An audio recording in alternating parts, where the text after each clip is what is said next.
The Perfumer's Fatal Essence, narrated by Connor from Velvet Clues. Welcome, dear listeners, to another evening of mystery and intrigue. Before we begin tonight's tale, I'd like to ask you something. Have you ever caught a scent that transported you instantly to another time, another place? Perhaps your grandmother's rose garden or a childhood memory long forgotten? Share your most vivid scent memory in the comments below. I always love reading how our senses connect us to the past. Now, settle in with your favourite beverage, and let me tell you the story of Miss Jane Marple and the case that came to be known as the Perfumer's Fatal Essence. Chapter 1. An Invitation Scented with Bergamot. The late April sunshine streamed through the windows of Miss Marple's cottage, illuminating the dust motes that danced in the air like tiny fairies. She was occupied with her correspondence, responding to a letter from her nephew Raymond, when the morning post brought an unexpected invitation that would soon draw her into one of the most peculiar cases she had ever encountered. The envelope itself was remarkable, crafted from heavy cream paper with a subtle watermark and sealed with dark purple wax bearing an ornate letter A. But it was the scent that truly captured her attention. Even before opening it, Miss Marple detected the distinctive aroma of bergamot mingled with something darker, perhaps vetiver or cedar. It was a sophisticated composition that spoke of considerable expertise in the perfumer's art. Inside, the invitation was written in an elegant copperplate hand. Miss Jane Marple was cordially invited to attend the grand opening of the Ashford Perfume Atelier in the nearby town of Stillworth, scheduled for the following Saturday afternoon. The event promised demonstrations of perfume creation, a reception with refreshments, and the unveiling of master perfumer Antoine Ashford's latest collection. Miss Marple studied the invitation with interest. She had read about Antoine Ashford in the society pages, where he was frequently described as a genius of olfactory artistry, having studied in Grasse and Paris before returning to England to establish his own house. His perfumes commanded extraordinary prices and were sought after by wealthy clients across Europe. What puzzled her slightly was why she, a relatively modest resident of St. Mary Mead, should receive such an invitation. She had no particular connection to the perfume industry, nor was she known for extravagant purchases of luxury goods. Perhaps it was simply a broad invitation to the local gentry, or perhaps her nephew Raymond had mentioned her to someone connected with the atelier. That afternoon, during her regular tea with her dear friend Dolly Bantry, Miss Marple mentioned the curious invitation. Mrs. Bantry's eyes lit up with immediate enthusiasm. "Oh, Jane, how marvellous!" she exclaimed, setting down her teacup with evident excitement. "I received one as well. I've been simply dying to see inside the Ashford Atelier. They say he's transformed the old Wickham mansion into something extraordinary, all glass and mirrors and the most modern equipment. We absolutely must attend together." Miss Marple smiled at her friend's enthusiasm. "I confess I'm rather curious myself, though I must say the invitation itself struck me as somewhat unusual. The scent was quite deliberate, almost as though Mr. Ashford were making a statement even before we've crossed his threshold." Mrs. Bantry nodded knowingly. "That's his signature approach, apparently. Every communication from the atelier is scented with one of his creations. This one is called Morning Promise, a blend of bergamot and something mysterious he won't reveal. It's meant to evoke the anticipation of new beginnings." "How very poetic," Miss Marple observed, though she detected in her friend's tone the repetition of marketing language rather than personal observation. She filed this detail away in her mind, as she habitually did, with information that seemed slightly rehearsed. The days leading up to the event passed pleasantly enough, but Miss Marple found herself thinking frequently about the upcoming visit. There was something about the invitation, beyond its unusual scent, that had captured her imagination. Perhaps it was the purple wax seal, which seemed rather theatrical for a simple business opening, or perhaps it was the peculiar formality of the language, which struck her as belonging more to an earlier era than to the modern world of 1950. On the appointed Saturday, Mrs. Bantry arrived at Miss Marple's cottage in her Morris, dressed in what she declared was her most fashionable ensemble, complete with a new hat she had purchased especially for the occasion. Miss Marple, more modestly attired but no less presentable, settled into the passenger seat with her handbag and a light shawl against the spring breeze. The drive to Stillworth took them through familiar countryside, past fields newly green with spring growth and hedgerows white with hawthorn blossom.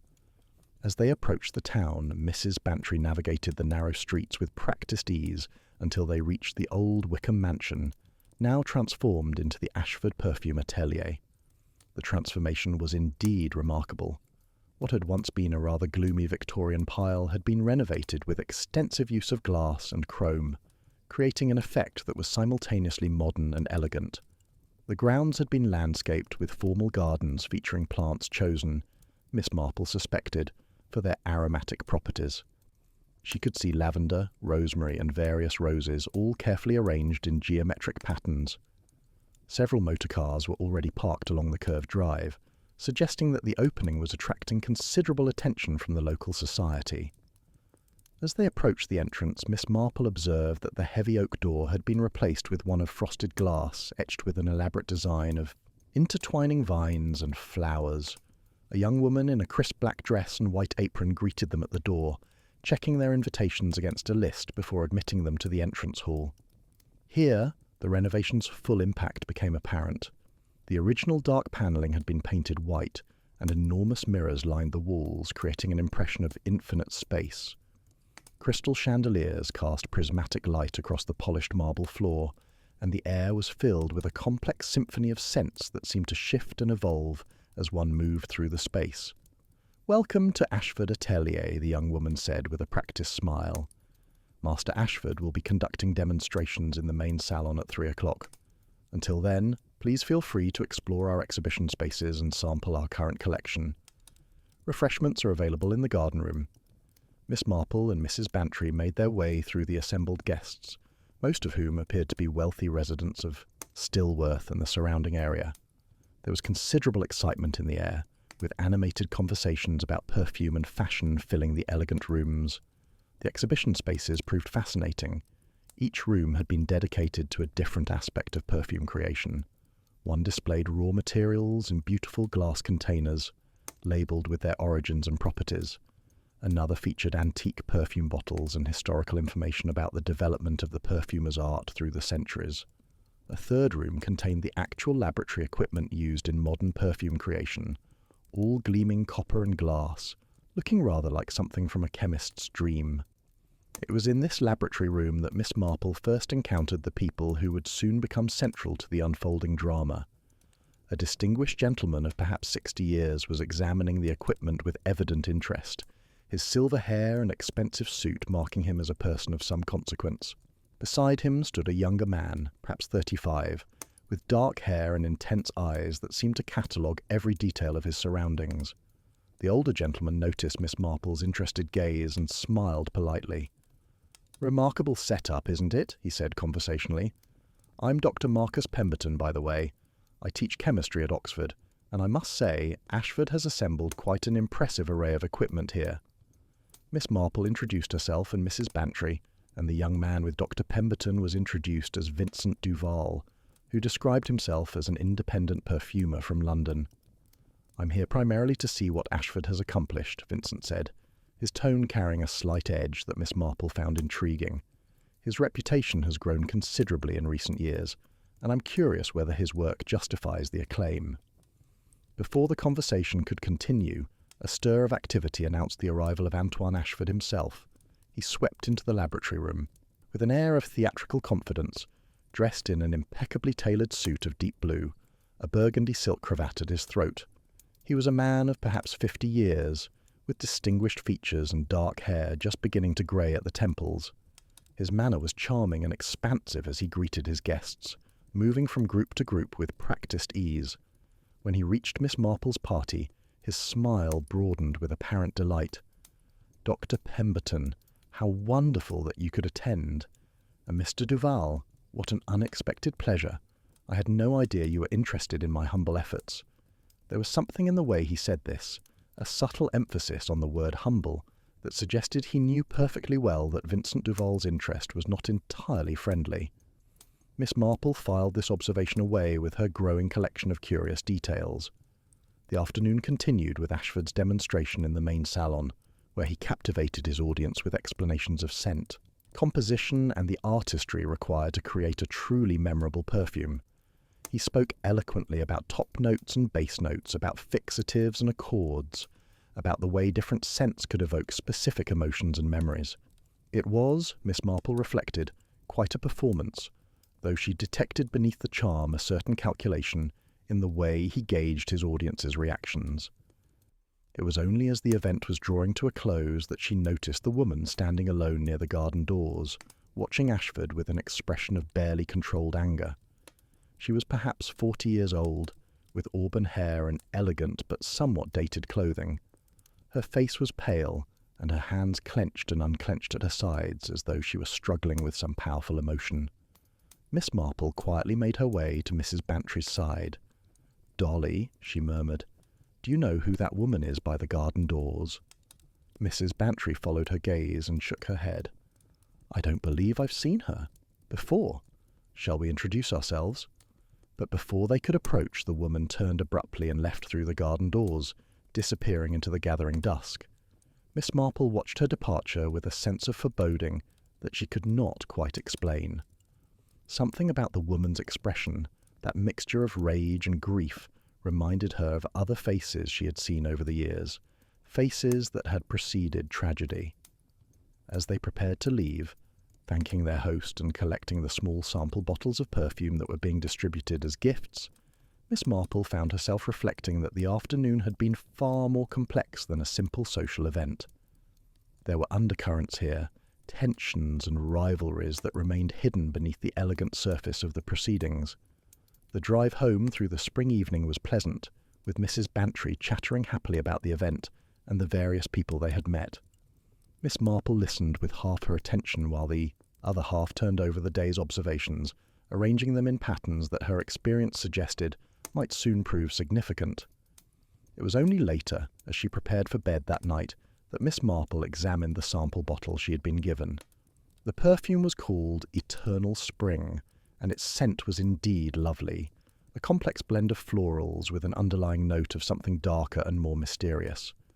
But as she studied the label, she noticed something curious. The batch number had been partially obscured, as though someone had attempted to remove it, and then thought better of the effort. It was a small detail, perhaps meaningless, but Miss Marple had learned over the years that small details were often the threads that, when pulled, unravelled the most complex mysteries. As she placed the bottle on her dressing table and turned off her lamp, she had the distinct impression that her involvement with the Ashford Perfume Atelier had only just begun. Chapter 2. Death Wears a Custom Scent. The news reached St. Mary Mead on Monday morning, with the sort of dramatic immediacy that only genuine tragedy could provide. Miss Marple was in her garden, attending to her roses, when Mrs. Price from the village shop came hurrying up the path, with a newspaper clutched in her trembling hands. "Oh, Miss Marple," she gasped, quite breathless from her haste. "Have you heard? It's that perfume man, Mr. Ashford. Dead, he is, and in the most terrible circumstances." Miss Marple carefully removed her gardening gloves and invited Mrs. Price to sit on the garden bench while she recovered her composure. The newspaper, when examined, confirmed the shocking news in stark black headlines. Antoine Ashford, master perfumer, found dead in his laboratory. The article that followed provided disturbing details. According to the report, Ashford had been discovered Sunday evening by his assistant, who had become concerned when the perfumer failed to respond to telephone calls throughout the day. The assistant, a young woman named Claire Sutton, had let herself into the laboratory using her spare key and found Ashford collapsed on the floor beside his workbench.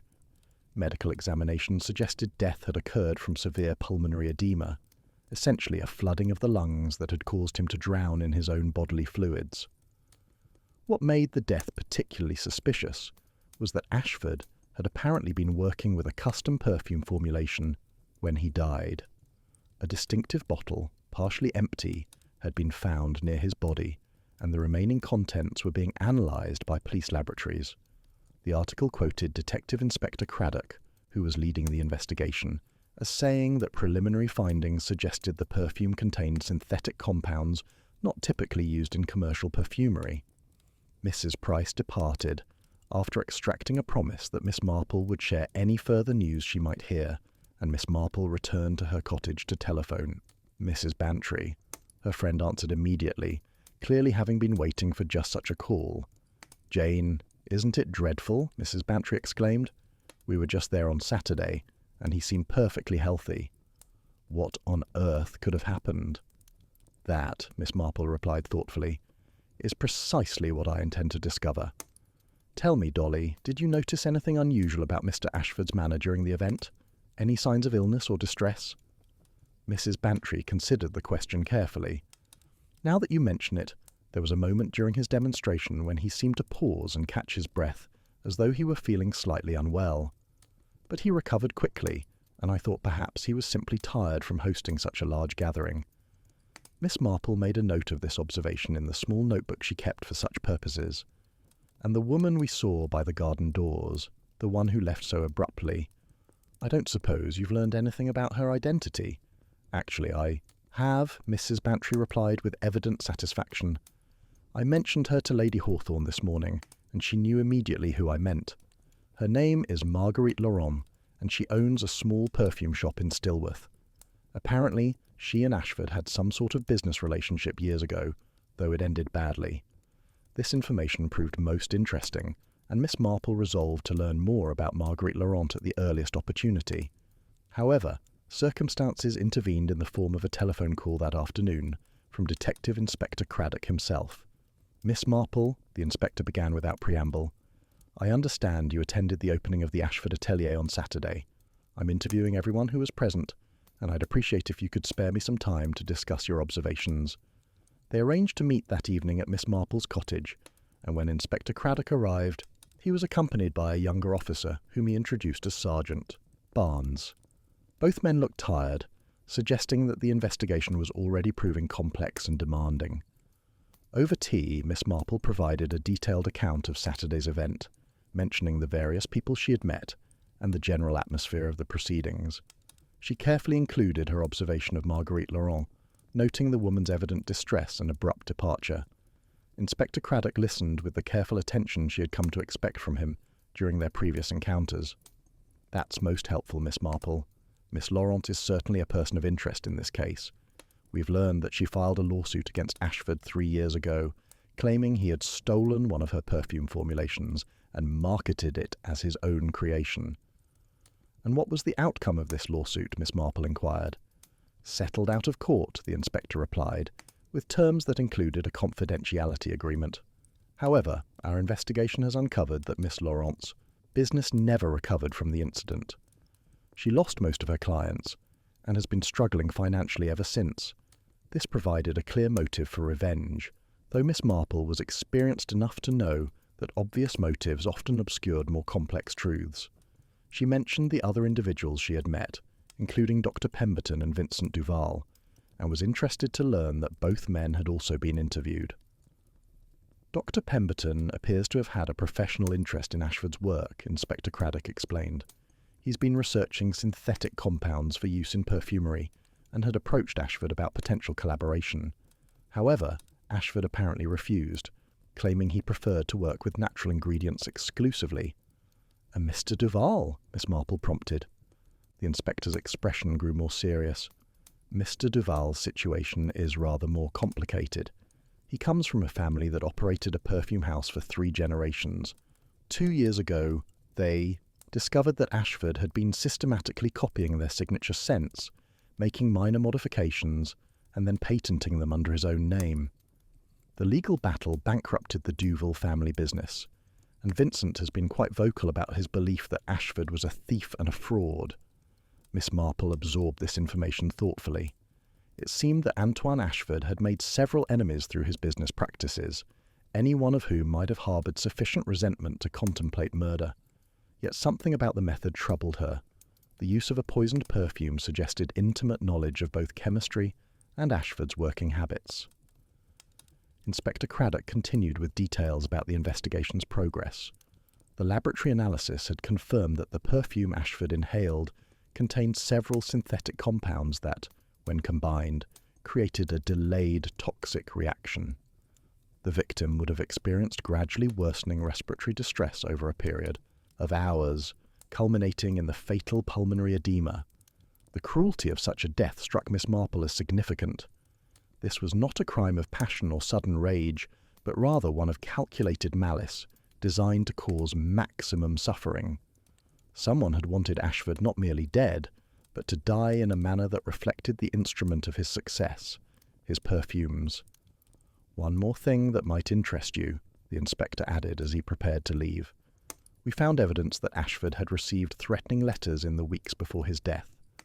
Unfortunately, he apparently destroyed most of them, but his assistant, Miss Sutton, mentioned that he seemed quite disturbed by their contents." After the inspector departed, Miss Marple sat in her favourite chair, her knitting needles moving with automatic precision, while her mind turned over the various threads of information she had gathered. The pattern that was beginning to emerge suggested a killer with both technical knowledge and personal grievance, someone who had watched and waited for the perfect opportunity to exact revenge. The next morning brought further developments. Miss Marple received a telephone call from Vincent Duval, requesting permission to visit her that afternoon. His tone was urgent, and she detected an underlying note of distress that suggested he had information he was reluctant to share with the police. When he arrived, punctual to the minute, Vincent appeared haggard, as though he had not slept since learning of Ashford's death. He accepted her offer of tea, but left the cup untouched on the table beside him, his hands restlessly turning his hat brim as he struggled to begin. "Miss Marple," he finally said, "I know I must appear as a prime suspect in this case. My family's history with Ashford provides ample motive, and I freely admit that I despise the man. But I need you to understand that I did not kill him, nor would I have, despite everything he cost us." Miss Marple regarded him with her characteristic blend of gentleness and shrewd perception. "I'm not a police officer, Mr. Duval, and it's not my place to determine your guilt or innocence. However, if you have information that might assist in discovering the truth, I would certainly be willing to listen." Vincent leaned forward, his expression intense. "I do have information, though I've been hesitant to share it, because it implicates someone I've come to respect." On Saturday evening, after the opening event concluded, I returned to the atelier. I had left my notebook behind and needed to retrieve it. When I arrived, I saw Marguerite Laurent entering through the garden doors. This revelation was indeed significant, though Miss Marple's expression remained carefully neutral. What time was this? Shortly after 9 o'clock. The building appeared dark except for lights in the laboratory wing. I waited in my motor car, uncertain whether I should interrupt if she were having a private meeting with Ashford. After perhaps 20 minutes, she emerged and drove away. She appeared quite agitated, and I distinctly saw her wiping tears from her face.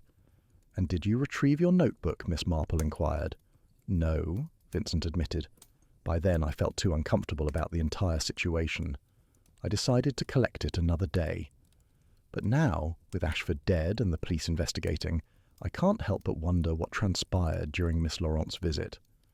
Miss Marple thanked him for this information and assured him that she would consider it carefully. After his departure, she sat for a long while in contemplation, the pieces of the puzzle beginning to arrange themselves in her mind, though the complete picture remained frustratingly unclear. That evening she received an unexpected visitor. Marguerite Laurent herself appeared at the cottage door, her face pale but composed, her manner suggesting a woman who had reached a difficult decision and was determined to see it through. "Miss Marple," she began without preamble, "I understand you were present at the atelier opening and that you saw me there. I also understand that Mr. Duval has told you about seeing me return that evening. I've come to tell you the truth before the police force it from me in less sympathetic circumstances." Miss Marple invited her inside and listened as Marguerite recounted her story. Yes, she confirmed, she had returned to the atelier Saturday evening, driven by an impulse she now recognised as foolish. She had wanted to confront Ashford privately, to tell him exactly what his theft had cost her, not merely financially but emotionally and professionally. "When I arrived," she explained, her voice trembling slightly, "the laboratory door was unlocked. I found Antoine working at his bench, completely absorbed in some new formulation. He barely looked up when I entered. I tried to speak to him, to make him understand what he had done to me, but he simply laughed. He said that in the perfume business, ideas belong to whoever could execute them best, and that I should consider it a compliment that he had found my work worth stealing. The bitterness in her voice was unmistakable, and Miss Marple could well imagine how such casual dismissal of genuine suffering would have affected a woman already devastated by professional ruin. I was so angry, Marguerite continued, that I could barely speak. I told him he would pay for what he had done, that eventually justice would find him. Then I left. I swear to you, Miss Marple, he was alive and working when I departed. I never touched his perfumes or his equipment. I simply left him there, laughing at my distress. Miss Marple studied the woman's face carefully, noting the signs of genuine anguish and the desperate need to be believed. "Do you have any idea who might have wanted Mr. Ashford dead?" she asked gently. Marguerite shook her head. Many people had reason to resent him. He was brilliant, I won't deny that, but he was also utterly ruthless in his ambition. He built his reputation on the stolen work of smaller perfumers who lacked the resources to fight him legally. The list of people he had wronged would be quite extensive. After Marguerite departed, Miss Marple found herself more puzzled than ever. Each new piece of information seemed to complicate rather than clarify the picture. Someone had murdered Antoine Ashford using a method that required both sophisticated knowledge and careful planning. But who among the various suspects possessed both the means and the opportunity to commit such a crime? The answer, she suspected, lay somewhere in the details she had not yet properly examined, in connections she had not yet made. As she prepared for bed that night, Miss Marple resolved that the next day would require a more systematic approach to unravelling the mystery of the perfumer's fatal essence. Chapter 3. Formulas written in invisible ink. Tuesday morning found Miss Marple travelling to Stillworth in Mrs. Bantry's Morris, determined to conduct her own investigation into the circumstances surrounding Antoine Ashford's death. Her first destination was the small perfume shop owned by Marguerite Laurent, which occupied a narrow storefront on one of the town's quieter streets. The shop itself was charming in its modest way, with a painted sign reading Laurent Fragrances swinging gently above the door. The window display featured a selection of antique perfume bottles arranged on velvet cushions, creating an impression of understated elegance that contrasted sharply with the modern showmanship of Ashford's atelier. A bell chimed softly as Miss Marple entered, and Marguerite Laurent emerged from a back room, her expression transforming from professional welcome to recognition and something that might have been relief. "Miss Marple," she said warmly, "I'm so glad you've come. After last night, I felt that I had perhaps unburdened myself prematurely.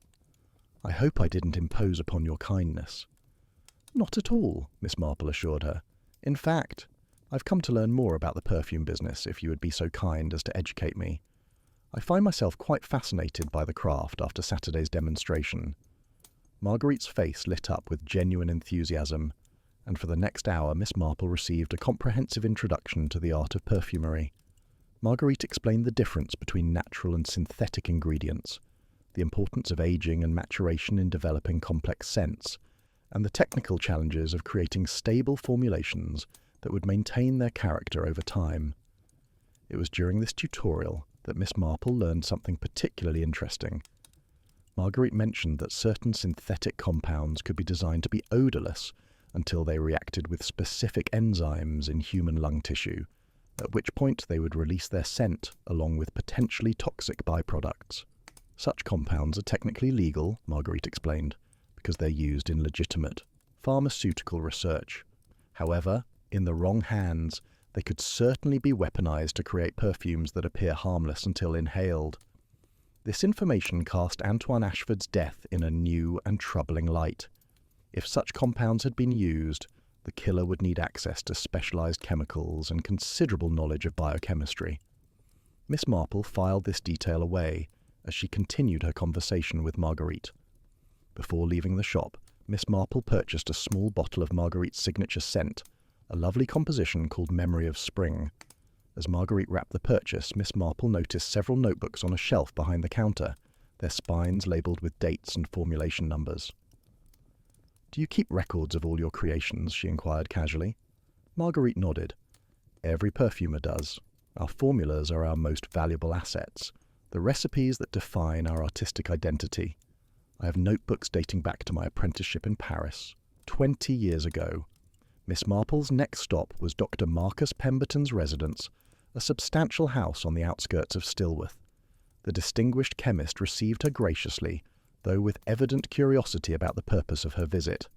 Over tea in his well-appointed study, Miss Marple explained that she was attempting to understand the technical aspects of Antoine Ashford's death, and had heard that Dr. Pemberton possessed expertise in relevant areas of chemistry.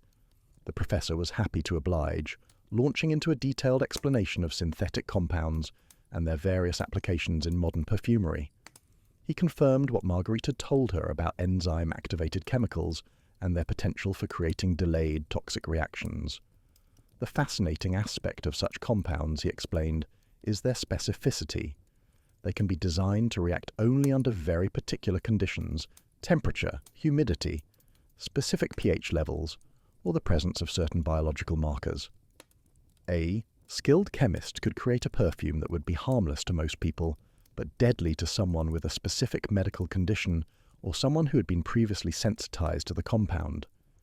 Did Mr. Ashford suffer from any particular medical conditions? Miss Marple inquired. Dr. Pemberton's expression grew thoughtful. Now that you mention it, I recall him mentioning during our correspondence that he had developed a sensitivity to certain synthetic musks. He claimed it was an occupational hazard, something that happens to perfumers who work extensively with particular compounds over many years. This revelation was potentially significant.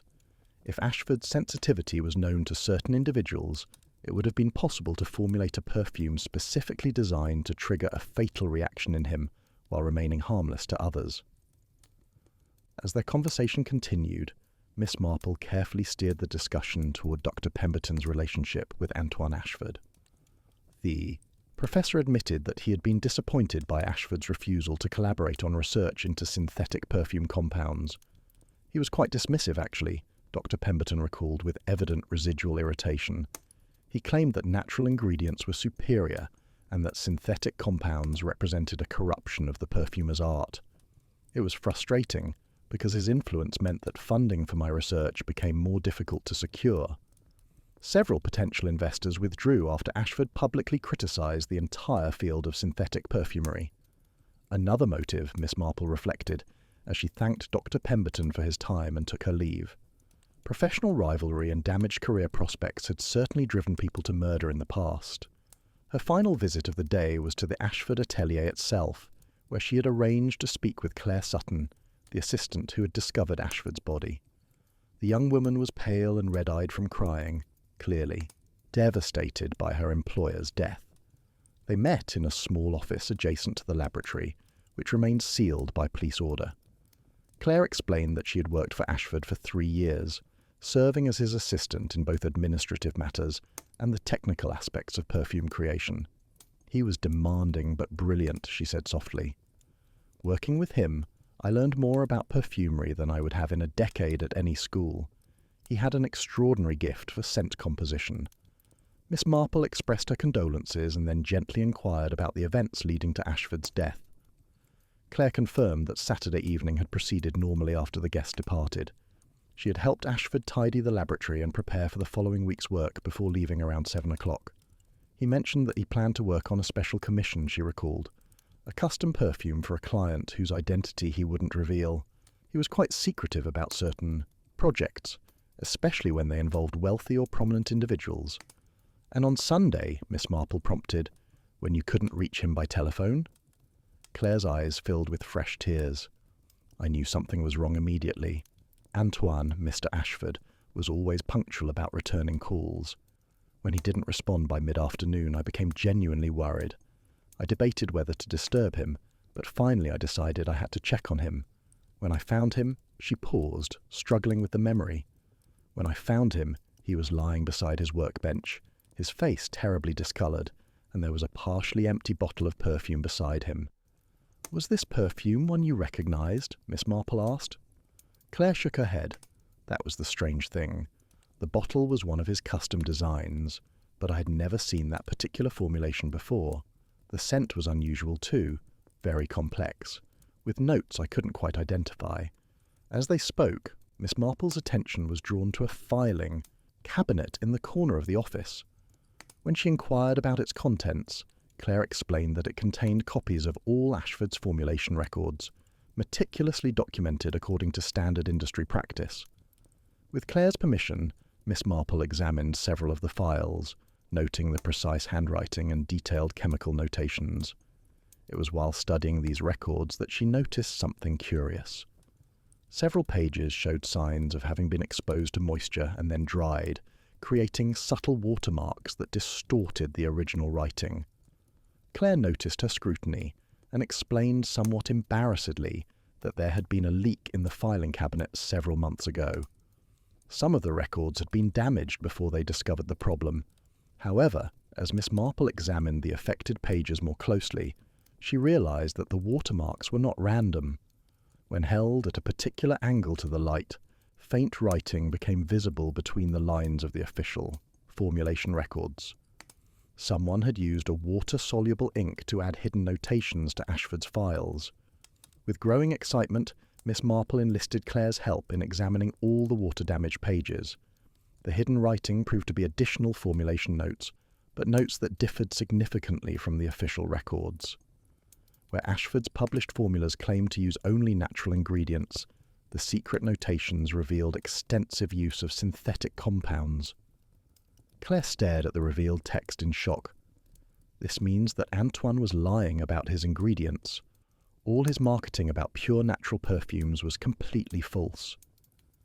Miss Marple nodded slowly, understanding now one more facet of Antoine Ashford's complex web of deception. He had built his reputation on claims of using only natural ingredients while secretly relying on synthetic compounds to achieve effects that natural materials alone could not produce. But why hide the truth, Claire wondered. Many successful perfumers use synthetic ingredients without apology. Because, Miss Marple explained gently, Mr. Ashford had positioned himself as a purist, charging premium prices based on that claimed purity. If his clients discovered they were paying extraordinary sums for perfumes that actually contained the same synthetic compounds used in far cheaper commercial fragrances, his business would have been ruined and his reputation destroyed.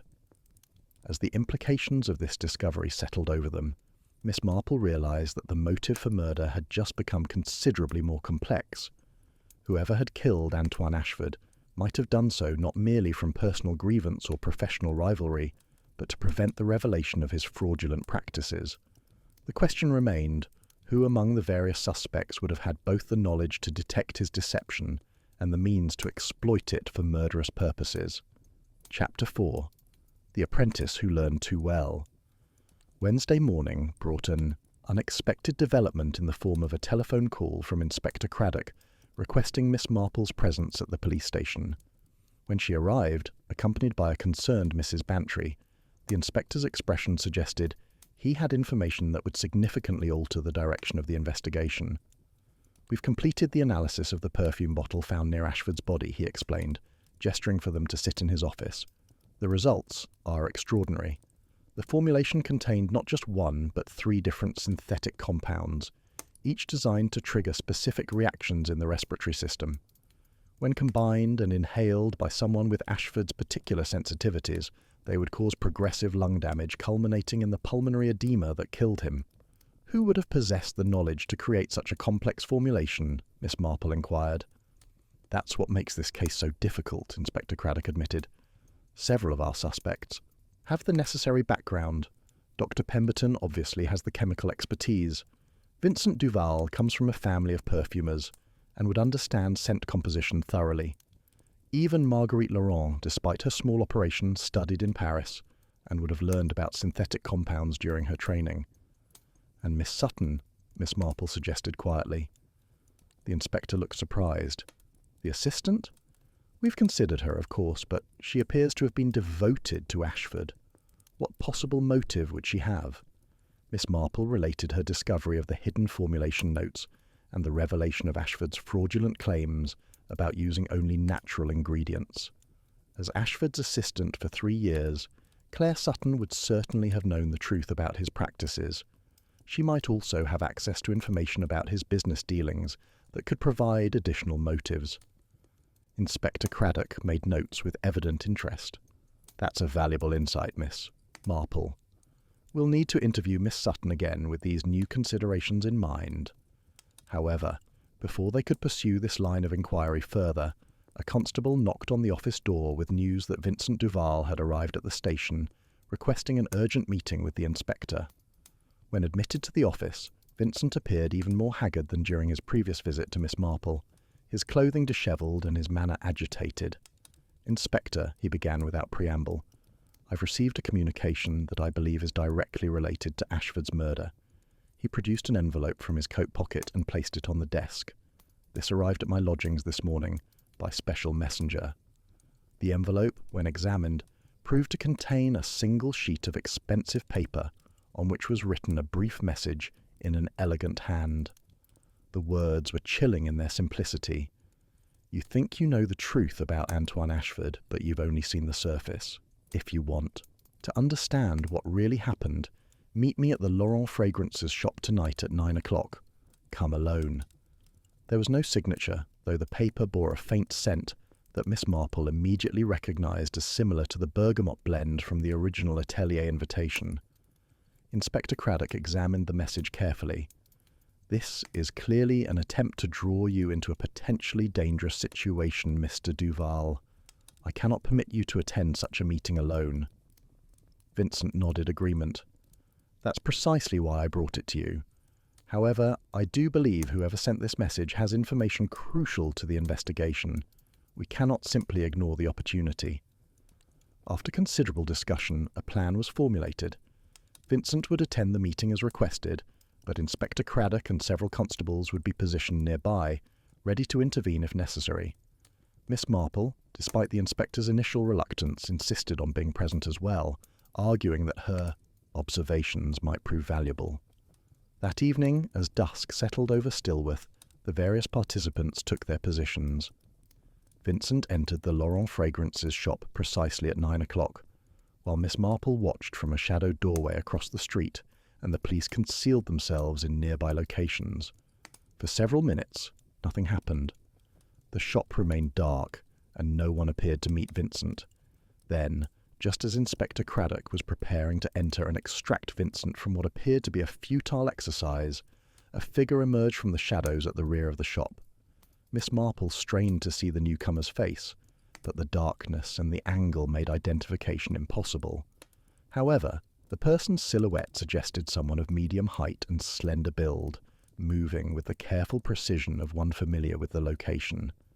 Through the shop window she could see Vincent turn to face the arrival, his posture tense but not defensive. The conversation that followed was too quiet to overhear from the street, but Miss Marple observed the body language carefully. The mysterious figure appeared to be explaining something at length, occasionally gesturing toward what looked like documents or papers. Vincent listened intently, his expression shifting from suspicion to surprise, and finally to what appeared to be understanding, or perhaps revelation. After perhaps 15 minutes, the mysterious figure handed Vincent what appeared to be a folder or envelope, then turned to leave through the shop's rear exit. This was the moment Inspector Craddock had been waiting for. He signalled his constables, and within seconds the rear exit was blocked. The figure, finding escape impossible, turned back toward the shop's interior, and it was then that Miss Marple finally saw the person's face illuminated by the street lamp's glow. Claire Sutton stood frozen in the doorway, her expression a mixture of fear and resignation. The subsequent interrogation at the police station revealed a story of betrayal, loyalty, and ultimately justice that was far more complex than anyone had anticipated. Claire, faced with undeniable evidence of her involvement, finally agreed to explain her actions. She began by confirming what Miss Marple had already deduced. As Ashford's assistant, she had been fully aware of his fraudulent business practices. More than that, she had been complicit in them, helping him maintain the fiction of natural ingredients while actually formulating his perfumes with synthetic compounds. At first I believed his justifications, she explained, her voice steady despite evident emotion. He said that the distinction between natural and synthetic was arbitrary, that what mattered was the quality of the final product. He convinced me that his marketing approach was simply smart business, giving clients what they wanted to believe rather than technical details they wouldn't understand. "But something changed your perspective, miss," Marple prompted gently. Claire nodded. "About 6 months ago, I discovered something that made me realize the full extent of Antoine's deception. He wasn't just using synthetic ingredients while claiming otherwise. He was systematically stealing formulations from smaller perfumers, documenting their work through various means, then creating slightly modified versions that he could patent as original creations." "And you found evidence of this?" Inspector Craddock asked. Claire produced a key from her handbag and placed it on the desk. "This opens a safe deposit box at the Stillworth Bank. Inside, you'll find copies of correspondence between Antoine and various informants he had positioned in other perfume houses. He paid them to steal formulation notes, client lists, and proprietary information. The files document dozens of thefts over the past decade. The magnitude of Ashford's systematic fraud was staggering. He had built his entire reputation on stolen work while simultaneously destroying the careers of those he robbed. The question remained, however, whether Claire's knowledge had driven her to murder. Inspector Craddock addressed this directly. "Miss Sutton, did you create the poisoned perfume that killed Antoine Ashford?" Claire met his gaze steadily. "No, Inspector, I did not. However, I know who did, and I've spent the past several days deciding whether to reveal that information. My meeting with Mr. Duval tonight was part of that decision process. I needed to understand whether he would be blamed for a crime he didn't commit." "Then who did create the fatal perfume?" the inspector pressed. Claire drew a deep breath before answering. "To understand that, you need to know about Antoine's teaching methods. He believed in the apprenticeship system, training promising students in all aspects of perfume creation. 3 years ago, he took on a particularly talented apprentice, someone with natural ability and extraordinary dedication to learning the craft." She paused, and Miss Marple found herself already anticipating the revelation that would follow. This apprentice learned everything Antoine could teach about formulation, about the use of synthetic compounds, about the business practices that had made him successful. The apprentice also learned about his thefts, his frauds, and his complete lack of conscience about destroying others' careers. And when this apprentice's own family business was destroyed by Ashford's actions, Miss Marple said quietly, "The skills Ashford had taught were turned against him." Claire nodded. The apprentice spent months planning the perfect revenge. Creating a perfume specifically formulated to be fatal to someone with Antoine's particular sensitivities required not just technical knowledge, but intimate understanding of his work habits, his schedule, and his psychology. The apprentice knew that Antoine would be unable to resist testing a mysterious new formulation, especially one that challenged his own expertise. "Who was this apprentice?" Inspector Craddock demanded. "His name was Henri Duval," Claire replied, "and Vincent's brother. He died 6 months ago from a heart condition, but not before completing his final creation, the perfume that killed Antoine Ashford." The revelation hung in the air like a physical presence. Vincent, who had been silent throughout Claire's confession, finally spoke, his voice rough with emotion. "Henri never told me what he was planning. After our family's business was destroyed, he became obsessed with exposing Ashford's fraud. He apprenticed himself specifically to learn Ashford's methods, to understand how he created his acclaimed perfumes.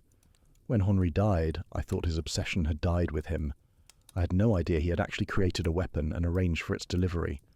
But if Henri died 6 months ago," Inspector Craddock objected, "how did the perfume reach Ashford only last weekend?" Claire answered this question. Henri arranged everything before his death. He prepared the formulation, bottled it in one of Ashford's signature containers, and left detailed instructions with a solicitor. The bottle was to be delivered to Ashford exactly 6 months after Henry's death, labelled as a custom commission from an anonymous wealthy client. Henri knew that Antoine's vanity and curiosity would make him unable to resist testing it immediately. The elegance and cruelty of the plan was remarkable. Henri Duval had created a posthumous revenge, using the skills his enemy had taught him to engineer a death that was both poetic and horrifying. The perfumer had died from inhaling a perfume, killed by his own professional instrument-turned-weapon. As Miss Marple reflected on these revelations during the late evening drive home with Mrs. Bantry, she found herself contemplating the nature of justice and revenge. Henri Duval had certainly achieved his goal of punishing Antoine Ashford for his crimes, but at what cost? His brother Vincent now lived. With the knowledge of Henry's actions, and several innocent people had been subjected to suspicion and investigation for a crime they had not committed. The law would take its course, of course. Claire Sutton would face charges for her complicity in Ashford's fraud and her delayed reporting of what she knew about Henry's plan. The evidence from the safe deposit box would be used to contact Ashford's other victims and possibly provide them with grounds for legal action against his estate. But Henri Duval himself was beyond any earthly justice or judgment, having arranged his revenge and then departed, leaving others to deal with the consequences of his actions.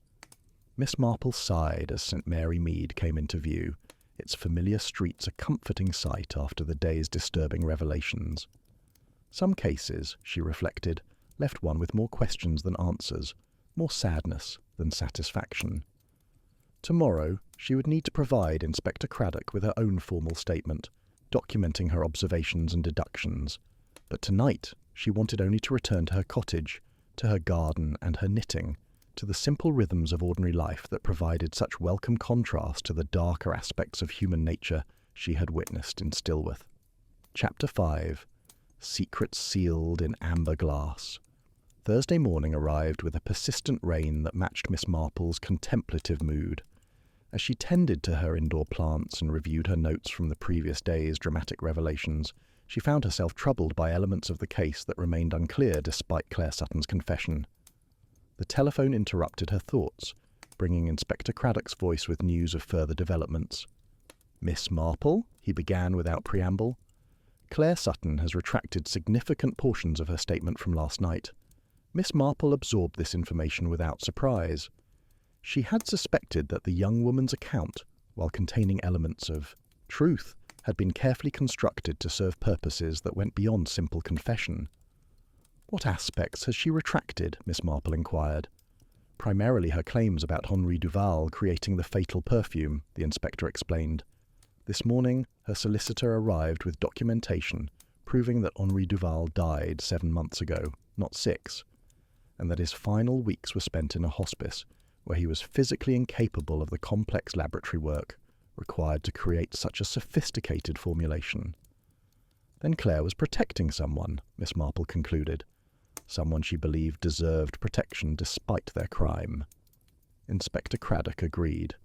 "We're holding her on charges of obstruction and accessory after the fact while we determine who actually created the poisoned perfume. I was hoping you might have insights that could assist us."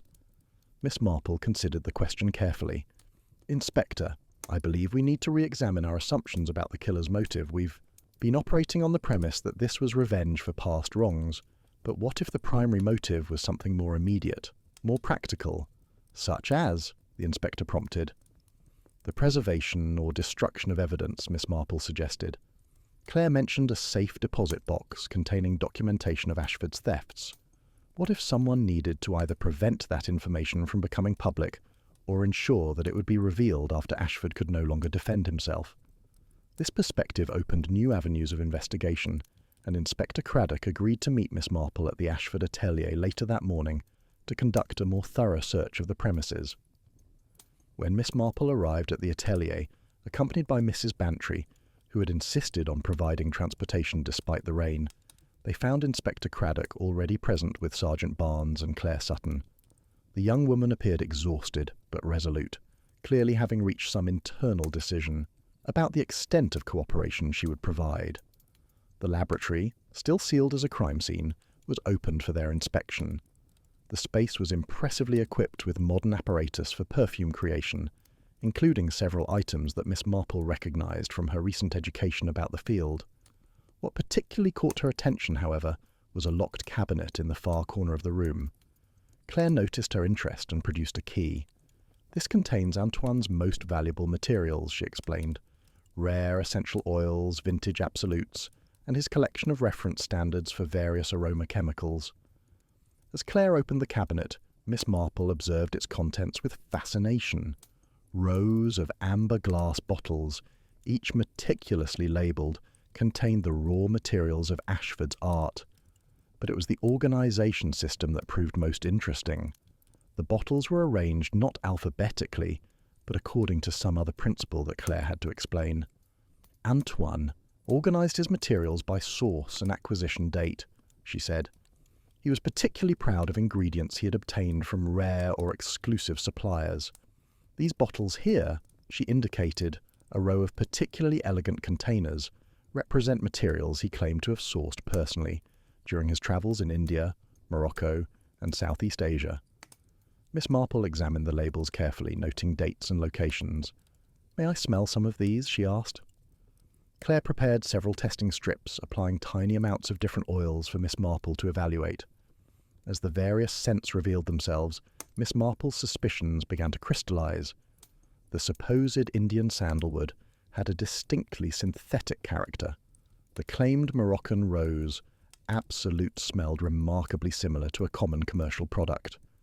What Ashford had presented as rare natural materials were, in many cases, readily available synthetic substitutes. Mrs. Bantry, less knowledgeable about perfume but no less observant, had been examining other aspects of the laboratory. "Jane," she called from across the room, "you might want to look at this." She had discovered a second, smaller cabinet concealed behind a panel in the wall. Inside were files containing what appeared to be authentic formulation records, quite different from the doctored versions Miss Marple had discovered earlier. These showed the true composition of Ashford's perfumes, with honest documentation of synthetic ingredients and borrowed formulations. More significantly, several files contained correspondence from various individuals offering to sell proprietary information. One letter, dated 3 months earlier, particularly caught Miss Marple's attention. It was signed simply M and offered to provide comprehensive documentation of a competitor's complete product line in exchange for a substantial payment. Inspector Craddock examined the letter with interest. "This handwriting looks familiar. Sergeant Barnes, fetch the samples. We collected from Marguerite Laurent's shop yesterday." When the samples arrived, comparison confirmed that the handwriting in the letter matched Marguerite Laurent's distinctive script. The perfumer who had claimed to be Ashford's victim had apparently also been one of his informants, selling information about other perfumers to the man who had stolen from her. Claire noticed their discovery and sighed heavily. "You found Marguerite's correspondence?" "Yes. The situation was more complicated than she admitted to you. Antoine did steal one of her formulations years ago. That part was true. But afterward, instead of continuing to fight him, Marguerite made a different choice. She became one of his primary sources of industrial intelligence, providing information about other perfumers in exchange for monthly payments. This revelation cast Marguerite's behaviour in an entirely new light. Her apparent poverty and struggling business had been at least partially an act, maintaining a cover, for her role as informant. Her angry presence at the atelier opening took on different implications when viewed through this lens. "Did Marguerite know about the hidden files?" Miss Marple inquired. Claire hesitated before responding. She knew they existed, though I don't believe she knew their exact location. Antoine had promised her that certain compromising documents would be destroyed when he died. She had been pressing him to honour that agreement, claiming he owed her that much for her years of service. So Marguerite had a motive not just for revenge, Inspector Craddock observed, but for ensuring Ashford's death occurred before he could reveal her role as his informant. Her reputation, already damaged, would be completely destroyed if other perfumers learned she had been selling their secrets. The investigation's focus had now shifted dramatically. What had appeared to be a straightforward case of revenge had become a complex web of mutual betrayal and competing interests. The question remained which of several suspects had possessed both the means and the opportunity to create the fatal perfume. Miss Marple requested permission to examine Ashford's personal records more thoroughly, and with Claire's assistance they spent the next hour reviewing files that documented the perfumer's business relationships over the past decade. It was during this review that Miss Marple discovered something that would prove crucial to understanding the case. Among Ashford's correspondence was a series of letters from Dr. Marcus Pemberton, dating back 5 years.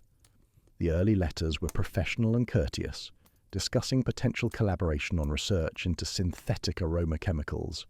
However, the tone changed dramatically in letters from 3 years ago, becoming first frustrated, then angry, and finally threatening. In the final letter, dated 18 months earlier, Dr. Pemberton wrote with barely controlled fury, "You have repeatedly claimed that my research has no practical application, publicly dismissing my work while privately incorporating my compounds into your formulations without credit or compensation.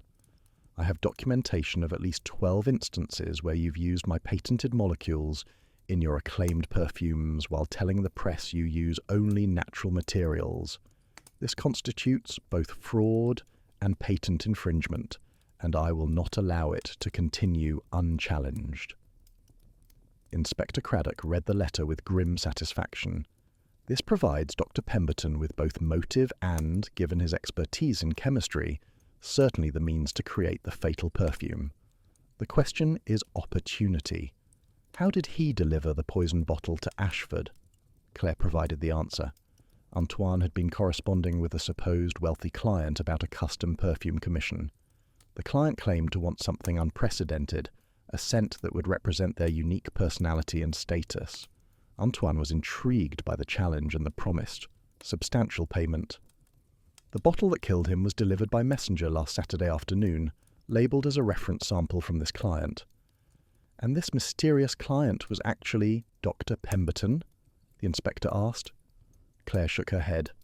The correspondence was conducted through intermediaries, and Antoine never met the client directly. However, she paused significantly. The technical specifications provided by the client for the desired perfume were extraordinarily detailed, showing expertise that only someone with advanced chemical knowledge would possess. As the implications of these discoveries settled over the group, Miss Marple found herself constructing a timeline of events that finally made sense of the various puzzles and contradictions.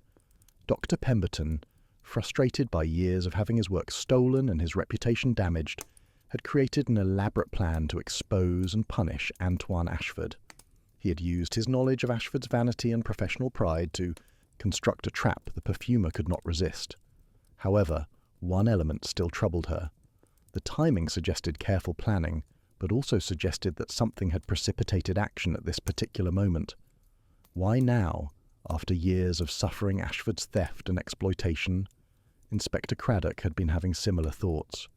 "We need to bring Dr. Pemberton in for questioning immediately." Sergeant Barnes arranged for his detention at his residence, but when the sergeant returned an hour later, he brought troubling news. Dr. Pemberton's housekeeper reported that the professor had departed early that morning for London, claiming he had business at his publisher's offices. He had taken a single suitcase and left no information about when he might return. The implications were clear.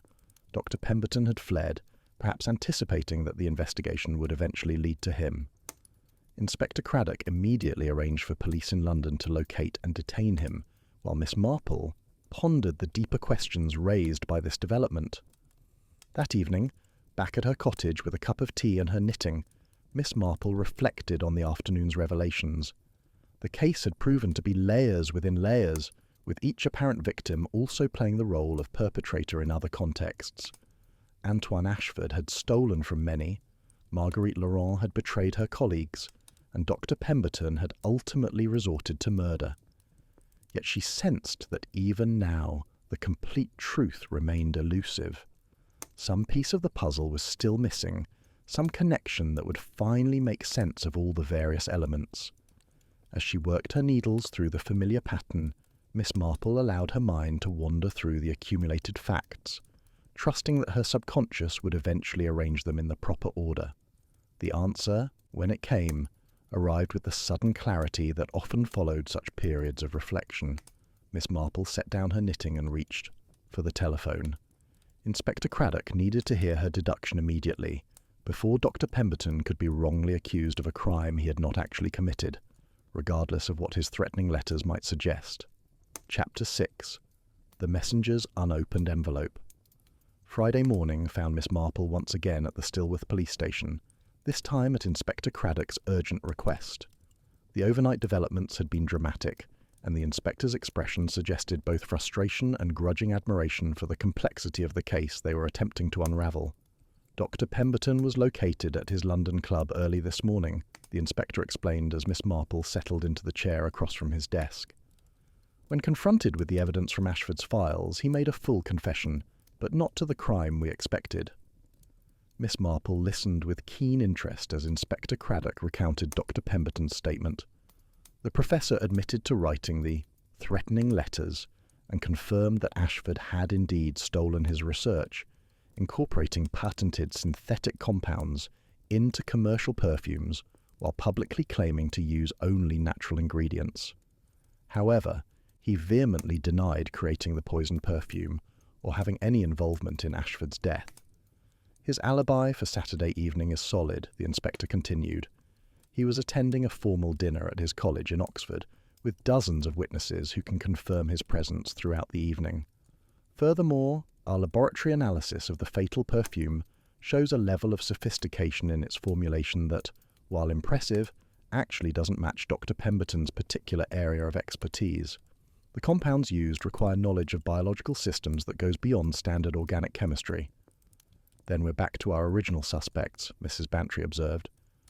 She had insisted on accompanying Miss Marple that morning, concerned about her friend's health given the strain of the investigation. Not quite, Miss Marple said thoughtfully. Inspector, you mentioned yesterday that the poisoned bottle was delivered by messenger on Saturday afternoon. Have you located this messenger? We're attempting to do so, Inspector Craddock replied. The delivery service used was a small independent company that operates in the Stillworth area. We sent constables to their offices first thing this morning. As if summoned by this mention, Sergeant Barnes knocked and entered with a young man in tow. The messenger, I believe, sir, found him just starting his rounds for the day. The young man, who introduced himself as Peter Walsh, appeared nervous but cooperative. He confirmed that he had delivered a package to the Ashford atelier on Saturday afternoon around 4 o'clock, shortly after the opening event had concluded. Can you describe this package? Miss Marple inquired gently. Peter nodded. It was a small parcel, carefully wrapped in brown paper, with the atelier's address written. In neat handwriting, the sender's information was a post office box number here in Stillworth. I remember thinking it was probably a perfume sample or something related to the business. And you delivered it directly to Mr. Ashford? Inspector Craddock asked. Actually, no, sir, Peter replied. Mr. Ashford was busy with departing guests, so Miss Sutton accepted the delivery. She signed for it and took it inside. This information cast Claire Sutton's role in an even more suspicious light. She had accepted the delivery but had never mentioned this fact during her various interviews and statements. Inspector Craddock immediately sent for Claire, who was brought to the station within the hour. Faced with Peter Walsh's testimony, Claire's composure finally cracked completely. She sank into a chair, her face pale, and seemed to struggle with the decision of whether to continue protecting whoever she had been shielding, or to finally reveal the complete truth. I did accept the package, she admitted, quietly. Antoine was occupied with guests, and I placed the parcel on his workbench in the laboratory. I thought it was simply another sample or materials delivery. I never imagined it contained anything dangerous. But you didn't mention this when we asked about Saturday's events, Inspector Craddock pressed. Why the omission? Claire's hands twisted in her lap. Because after Antoine died, I realized the package must have contained the poisoned perfume. I knew that whoever sent it had used me as an unwitting accomplice in delivering the murder weapon. I was ashamed and frightened, and I didn't know how to explain my role without appearing guilty myself. Did you open the package? Miss Marple asked. Claire shook her head emphatically. No, I simply placed it on the workbench. Antoine must have opened it later that evening after everyone had left.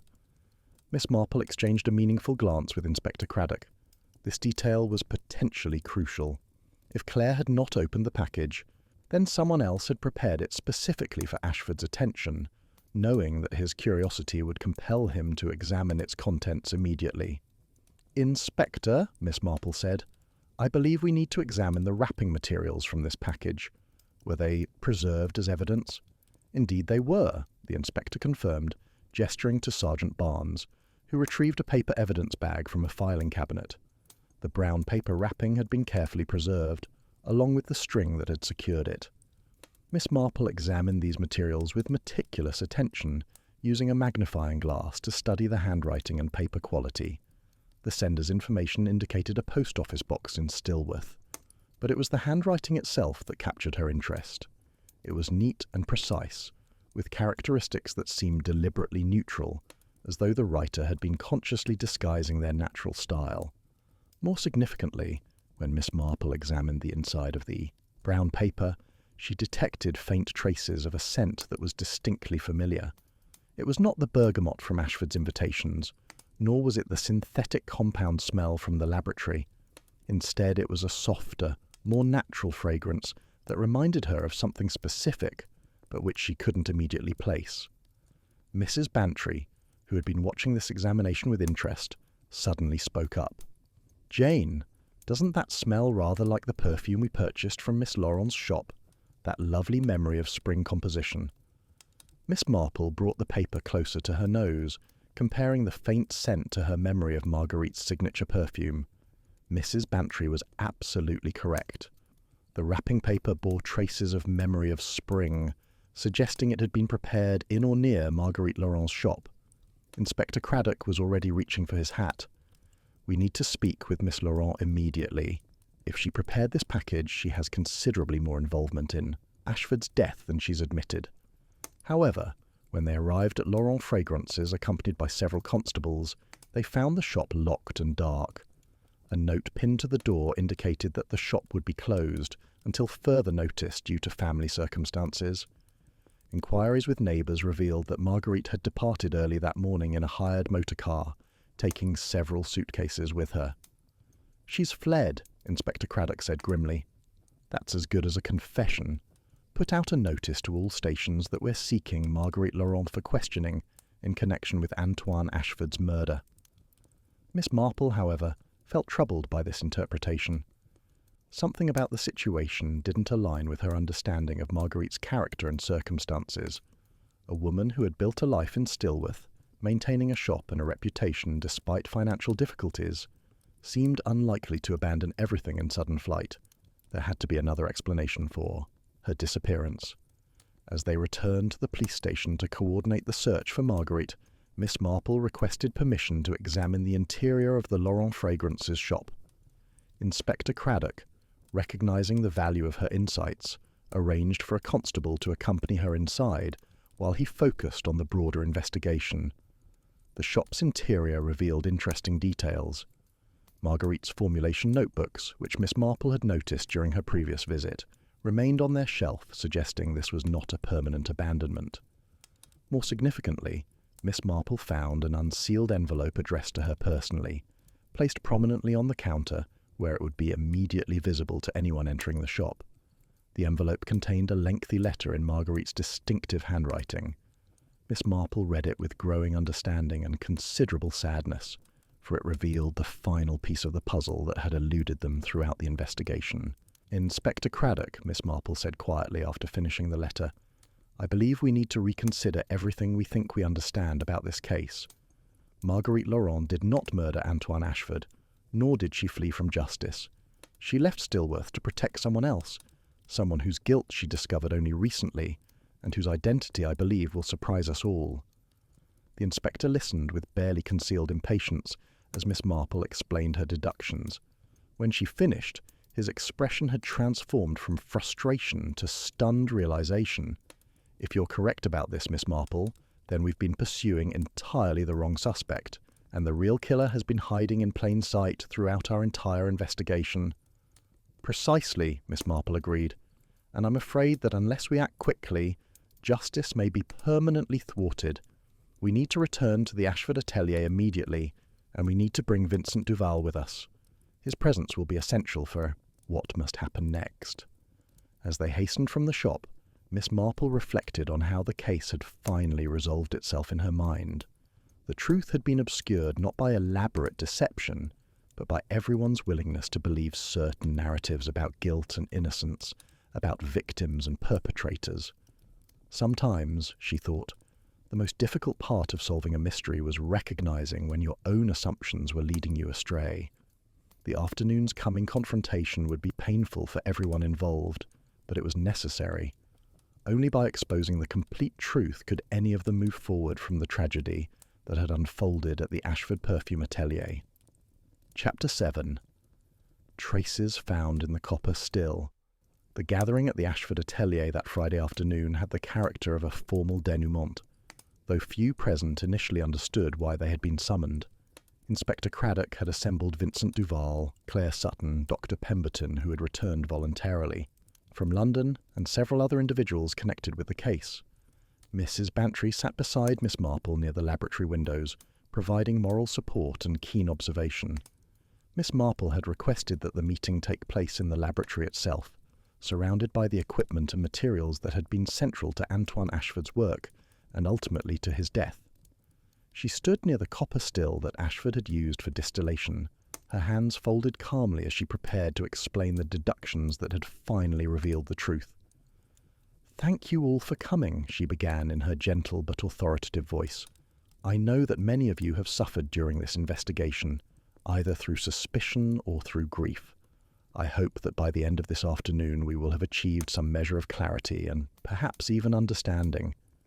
She paused, her keen eyes sweeping the assembled group. The death of Antoine Ashford has been treated as murder from the beginning, and indeed, it was murder. However, we have been mistaken about both the method and the perpetrator. The truth is more complex and more tragic than anyone suspected. Inspector Craddock remained standing near the door, ready to intervene if Miss Marple's revelations provoked any dangerous reactions. Miss Marple continued with her explanation. "We initially believed that someone created a poison perfume and arranged for it to be delivered to Mr. Ashford, who inhaled it and died from the toxic effects. This theory appeared to be confirmed by the physical evidence, the bottle found beside his body, the analysis showing dangerous synthetic compounds, the testimony about the package delivery. However, there were several elements that didn't quite align with this narrative. Such as? Dr. Pemberton inquired with professional interest. Such as the timing and progression of Mr. Ashford's symptoms, Miss Marple replied. According to Dr. Morrison's medical analysis, Mr. Ashford would have begun experiencing respiratory distress several hours before the final fatal attack. Yet Miss Sutton spoke with him by telephone at 7 o'clock Saturday evening, and he sounded perfectly normal. This suggests he had not yet been exposed to the fatal substance at that time. Claire leaned forward with evident confusion. But that's impossible. The bottle was delivered Saturday afternoon, and Antoine was alone in the laboratory all evening. When else could he have inhaled the poisonous perfume? That's the crucial question, Miss Marple agreed. The answer requires us to reconsider what actually happened that evening. She moved to the workbench where Ashford's equipment still sat, arranged as it had been found. The bottle containing the poisoned perfume was found here, beside Mr. Ashford's body. However, our focus on this bottle has distracted us from examining other potential sources of contamination. She gestured toward the copper still. This equipment is used for distillation, for purifying and concentrating fragrant compounds. According to the laboratory logs, Mr. Ashford was planning to use it Saturday evening to process a large batch of material. What if the fatal compounds were not in a finished perfume bottle, but rather in the raw materials he was preparing to distill? Inspector Craddock's eyes widened with understanding. The poisonous compounds would have been released as vapours during the heating process. He would have inhaled them gradually over several hours, with effects that became increasingly severe until they proved fatal. Exactly, Miss Marple confirmed. This explains the timing of his symptoms and the progression of the illness. It also explains why there were no defensive marks or signs of struggle. Mr. Ashford simply continued working, unaware that he was slowly poisoning himself until it was too late. But who could have contaminated the raw materials? Vincent Duval asked. Surely that would require access to the laboratory and detailed knowledge of his work. Schedule. Miss Marple nodded gravely. It would indeed. Which is why I began to focus on individuals who had both access and knowledge. Miss Sutton, of course, had extensive access as Mr. Ashford's assistant. However, her genuine distress at discovering his body convinced me of her innocence. Dr. Pemberton had both knowledge and motive, but lacked opportunity. Marguerite Laurent had access through her past relationship with Mr. Ashford, but our evidence suggested she was not in the laboratory on Saturday. She paused, allowing the tension to build. That left one person who had all three elements: access, knowledge, and opportunity. Someone who understood Mr. Ashford's work methods intimately, who knew which materials he would be using on Saturday evening, and who had been inside the laboratory that afternoon with the opportunity to contaminate those materials. The room had grown very quiet. Claire's face had gone pale, and her hands gripped the arms of her chair. Miss Marple continued, gently but inexorably. "Miss Sutton, you told us that you left the atelier around 7 o'clock Saturday evening. However, the laboratory log shows that someone made entries at 7:30, recording adjustments to the distillation equipment. Your handwriting is quite distinctive, and those entries match your style precisely." Claire's composure finally shattered.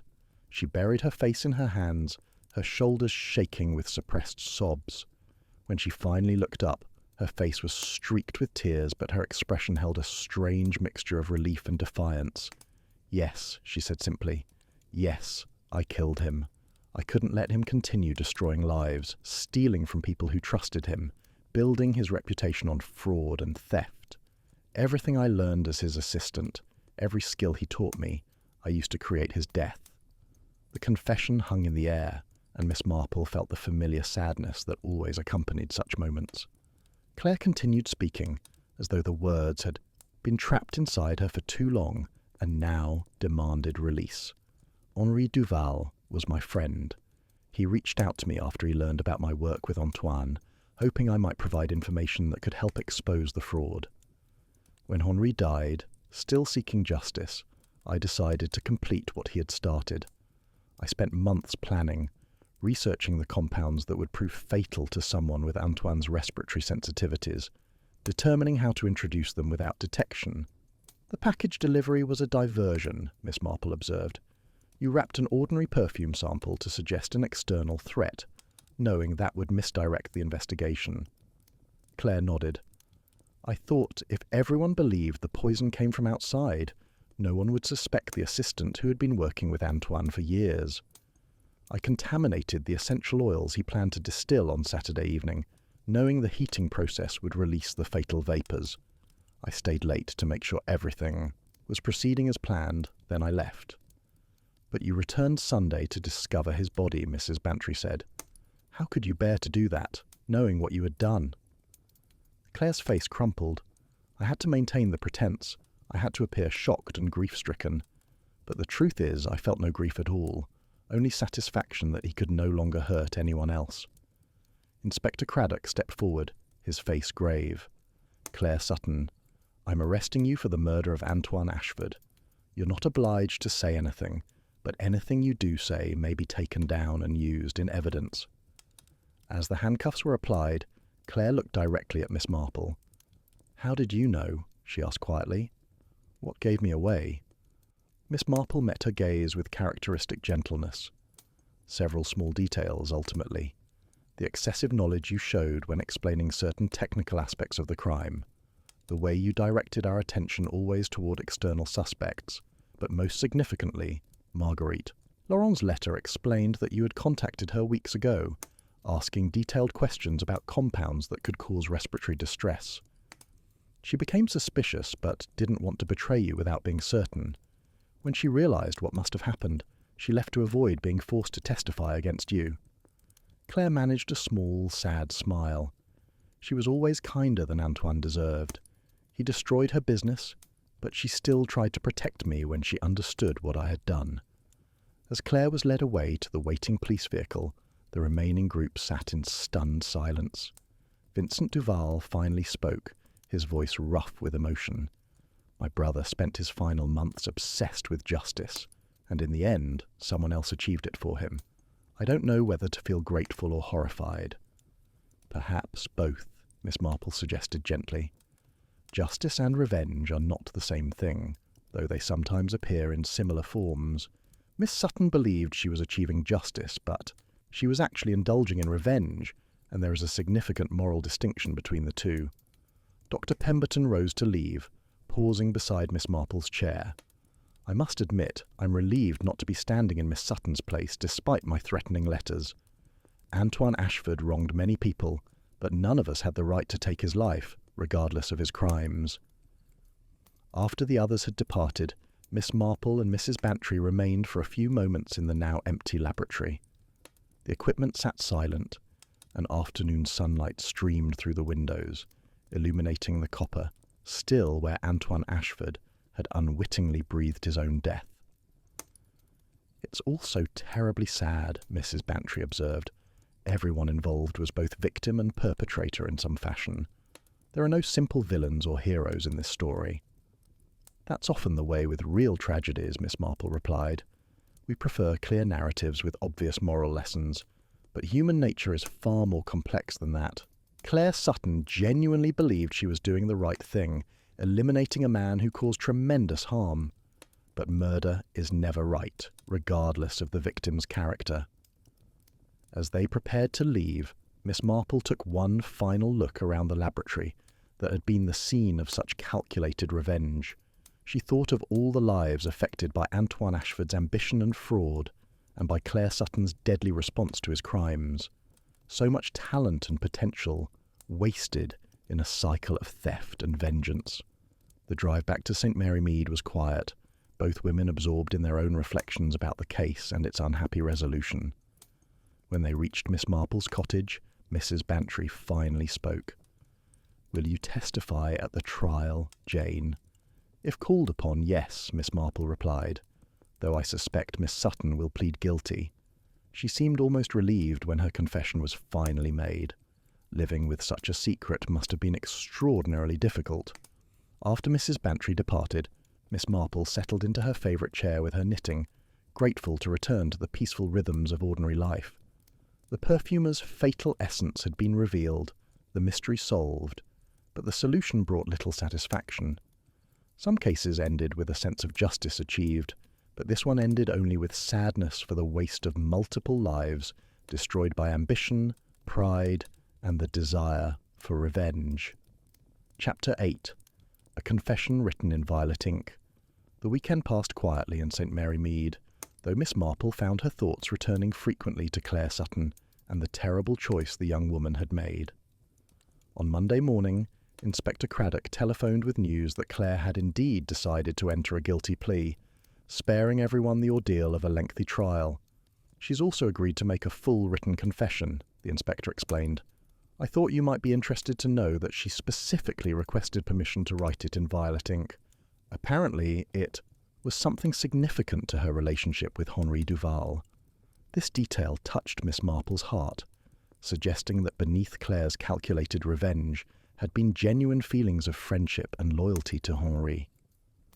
That afternoon, Inspector Craddock visited St. Mary Mead to share the contents of Claire's confession, believing that Miss Marple deserved to know the complete story, given her crucial role in solving the case. The confession proved to be a remarkable document, written with clarity and unexpected emotional depth. Claire had not attempted to minimize her crime or excuse her actions, but rather explained the progression of thoughts and feelings that had led her from respected professional to calculated murderer. She began by describing her initial employment with Antoine Ashford 3 years earlier, when she had been a recent graduate with training in chemistry and passionate interest in perfumery. Ashford had been charming and encouraging, presenting himself as a mentor who would guide her development in the field. For the first year, Claire had been genuinely happy, learning techniques and skills that she knew would serve her throughout her career. However, as she became more deeply involved in Ashford's work, she began to notice discrepancies between his public claims and his actual practices. He spoke eloquently about natural ingredients, while actually relying heavily on synthetic compounds. He promoted his own genius, while subtly incorporating ideas and formulations from other perfumers. Initially, Claire rationalized these contradictions, telling herself that all successful business people engaged in similar strategic misrepresentations. The turning point came when Henri Duval contacted her 18 months ago. He had learned of her position with Ashford and hoped she might provide information that could help expose the theft of his family's formulations. Claire had been initially defensive, protecting her employer and her own investment in his reputation. But Henri had been persistent and persuasive, gradually convincing her to examine Ashford's files and correspondence with fresh, critical eyes. What I discovered horrified me, Claire wrote. Antoine had built his entire career on systematic theft, stealing not just formulations but relationships, clients, and reputations from dozens of smaller perfumers. He had refined the process to an art, identifying vulnerable targets, gaining their trust, and then appropriating their work while leaving them unable to prove the theft or afford legal challenges. Henri and Claire had formed a close friendship during this period, united by their desire to expose Ashford's fraud. They had meticulously documented evidence, prepared detailed files, and consulted with solicitors about the possibility of criminal prosecution. But the legal barriers proved insurmountable. Ashford had been careful to operate in grey areas where his actions, while morally reprehensible, were difficult to prosecute successfully. Henri's death from his heart condition had devastated Claire, not least because he died believing that Ashford would never face consequences for his actions. It was after Henri's death that Claire made her fateful decision to achieve through murder what could not be accomplished through legal means. "I knew it was wrong," she wrote. "I understood that I was becoming a criminal, committing a crime far worse than anything Antoine had done. But I couldn't bear the thought of him continuing his predatory practices indefinitely, destroying more lives and careers while enjoying the reputation and wealth built on stolen work. I told myself I was preventing future harm, but I know that was self-deception. The truth is that I wanted revenge for Henri, for Marguerite, for Vincent's family, and for all the others Antoine had victimized." The confession described in detail how Claire had researched the chemical compounds that would prove fatal to someone with Ashford's respiratory sensitivities.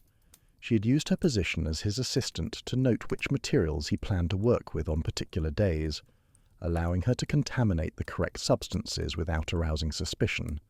The package delivery had been carefully staged, complete with the false sender information and the deliberately confusing paper trail.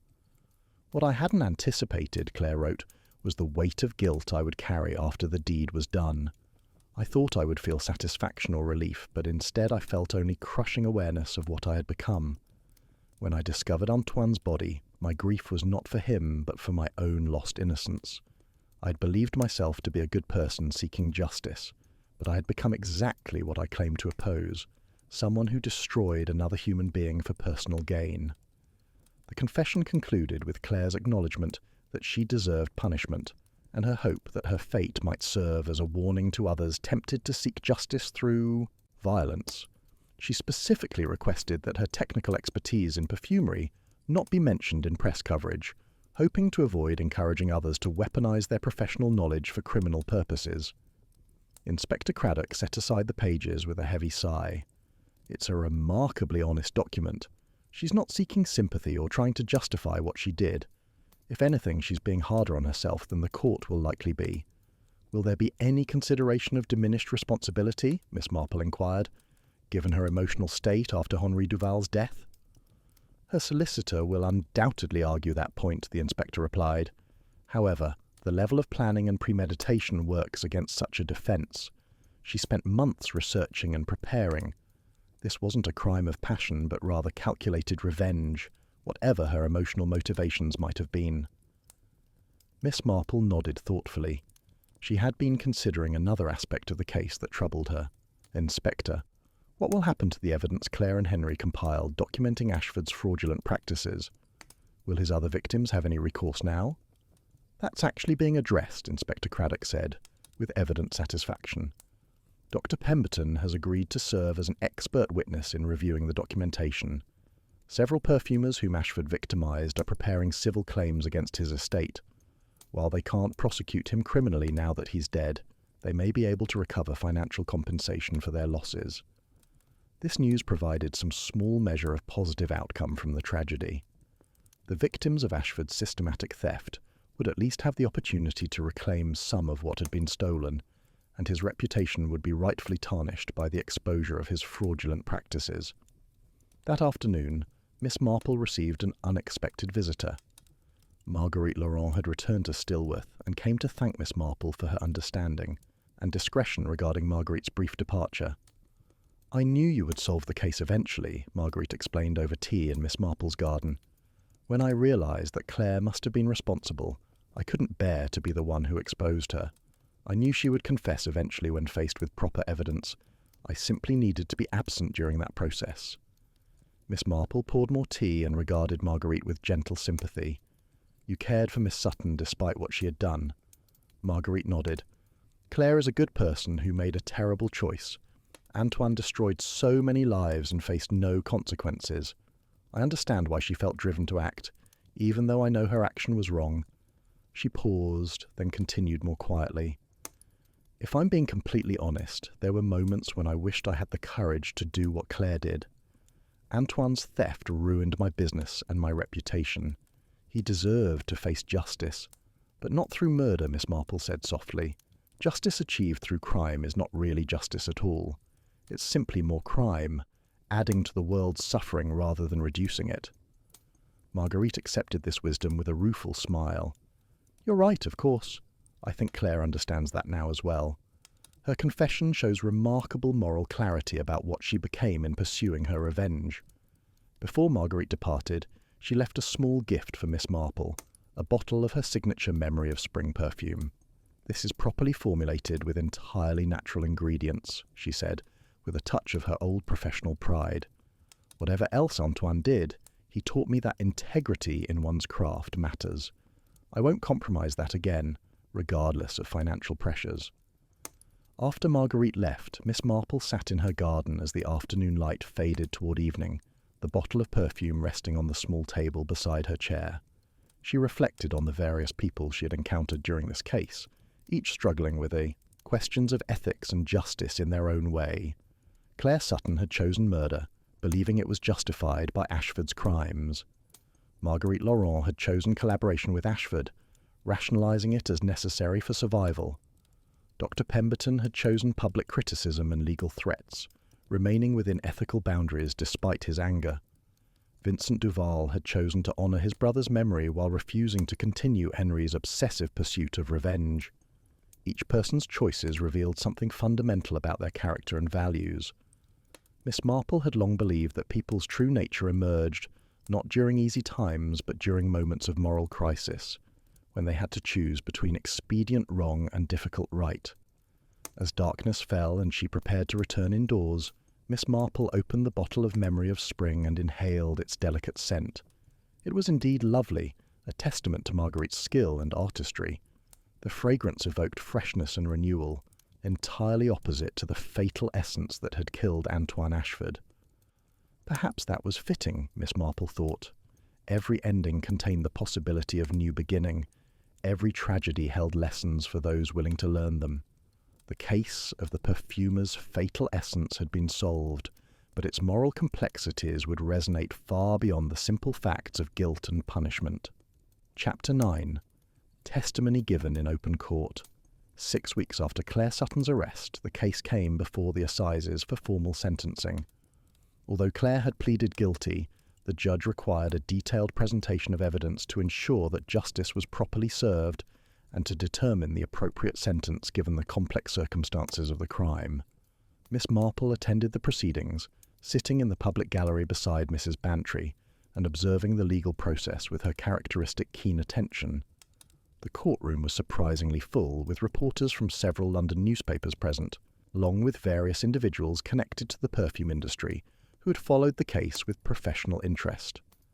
Claire was led into the dock looking pale but composed, dressed in a simple dark suit that emphasized her youth and the tragedy of her situation. When asked to confirm her guilty plea, she did so in a clear, steady voice that suggested she had made peace with the consequences of her actions. The prosecution's case was presented by a senior barrister, who methodically detailed the evidence of premeditation and calculated planning that had characterized Claire's crime. He described her research into toxic compounds, her manipulation of laboratory materials, and her creation of false evidence designed to misdirect investigators. The picture that emerged was of someone who had deliberately and intelligently pursued murder over an extended period.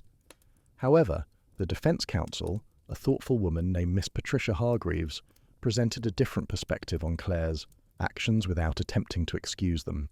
She called several witnesses who testified to Claire's previously excellent character, her dedication to her work, and her genuine distress at the injustices she had witnessed in the perfume industry.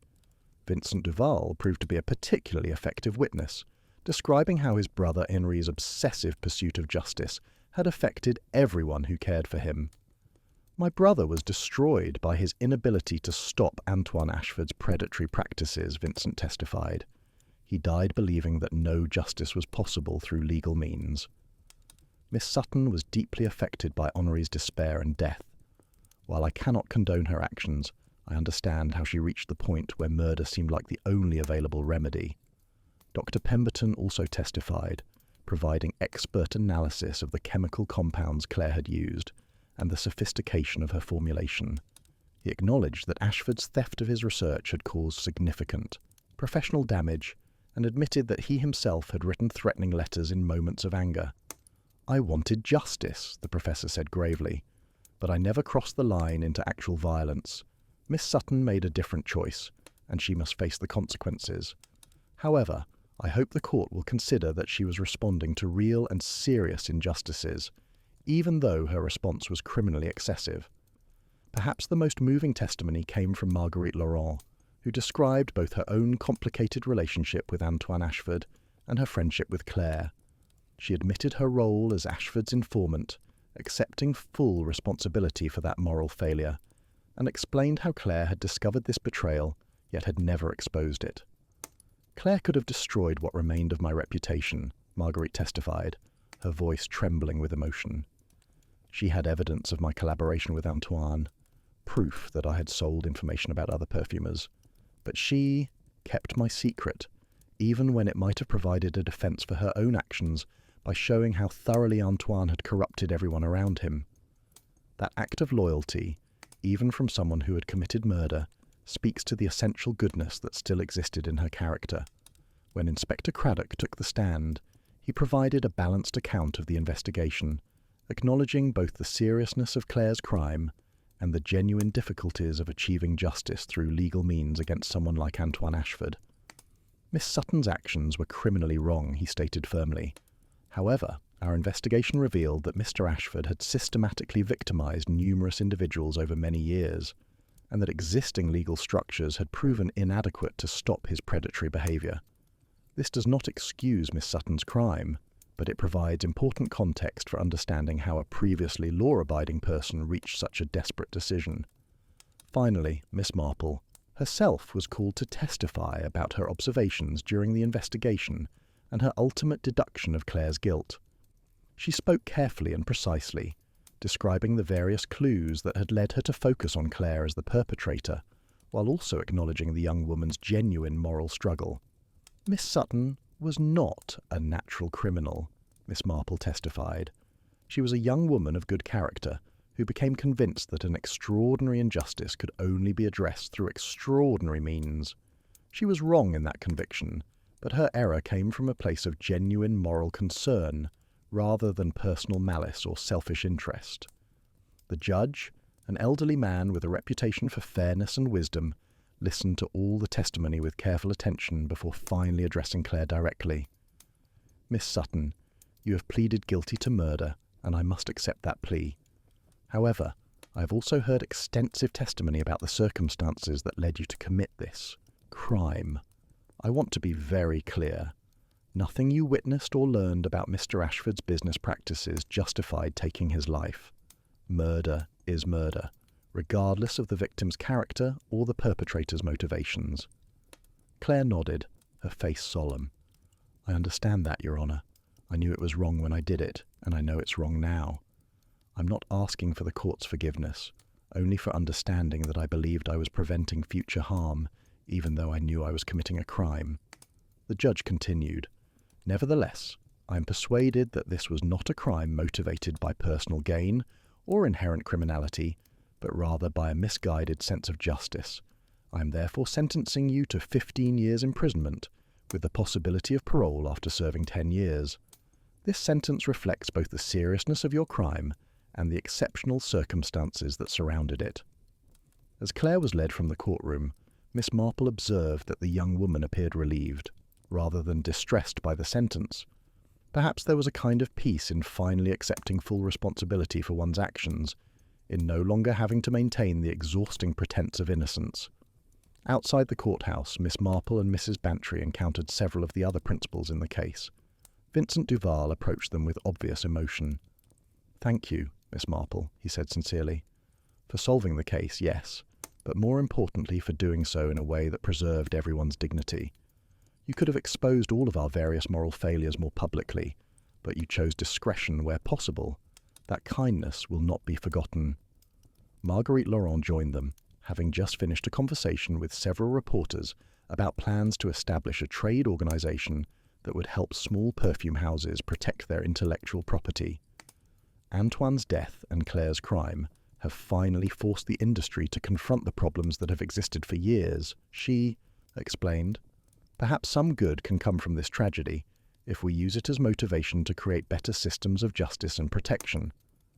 Dr. Pemberton, preparing to return to Oxford, paused to speak with Miss Marple as well. "I've been thinking a great deal about this case, and about my own response to Ashford's theft of my work. I'm ashamed to admit that there were moments when I fantasized about exactly the kind of revenge Claire enacted. The difference between us is simply that I lacked the courage or perhaps the recklessness to actually pursue those fantasies. That realization has been humbling." Miss Marple regarded him with her characteristic blend of understanding and gentle wisdom. "We all harbour dark thoughts occasionally, Doctor. What defines our character is whether we allow those thoughts to govern our actions. You chose the difficult path of legal and public challenges to Mr. Ashford's practices. That required a different kind of courage than Claire's choice, but it was the morally correct courage." As the various participants departed, returning to their disrupted lives and uncertain futures, Miss Marple and Mrs. Bantry made their way to where Mrs. Bantry's Morris was parked. The afternoon sun cast long shadows across the courthouse steps, and Miss Marple paused for a moment to observe the scene, filing away mental images of people and conversations that might prove useful in future recollections. "That poor girl," Mrs. Bantry sighed as they settled into the vehicle. 15 years in prison. Her life is essentially over." "Not necessarily," Miss Marple replied thoughtfully. "She's young enough to rebuild after serving her sentence, and perhaps the experience will teach her something valuable about the difference between justice and revenge, between moral authority and criminal action. Some lessons can only be learned through terrible experience."